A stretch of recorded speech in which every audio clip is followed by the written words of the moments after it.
Hello everybody, today I wanted to talk about the quotient rule, and I wanted to give an example of when to use it. So the quotient rule, you guys have heard of the derivative of tan theta is equal to secant squared theta. And so that's, other than just memorizing that, it's kind of hard to know that using the derivative rules. So the way you solve this type of problem is you have to use the quotient rule. In order to do that, you have to convert your tan theta to sine theta over cosine theta. That's just what tan means. Tan is equal to sine over cosine. All right, so now that we know that, we can use quotient rule. And the quotient rule states that it's your top times the derivative of the bottom minus the bottom times the derivative of the top all over the denominator squared, the bottom squared. So we get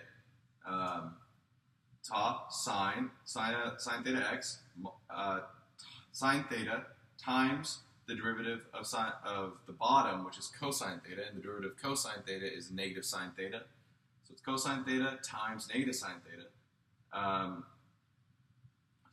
Minus the derivative, or the bottom, so it's cosine theta times the derivative of the top. The derivative of sine theta is cosine theta. And it's all over the denominator squared, so it's going to be cosine squared. So what we get is negative sine squared theta minus cosine squared theta all over cosine squared theta.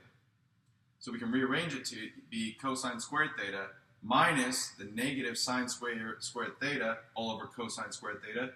But if you subtract a negative, it's the same thing as adding. So we get cosine squared theta plus sine squared theta all over cosine squared theta.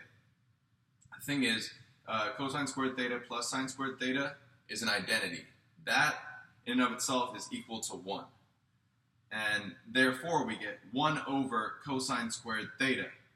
And 1 over cosine squared theta is equal to secant squared theta, because 1 over cosine is equal to secant. And we have 1 over cosine squared theta, therefore we get secant squared theta.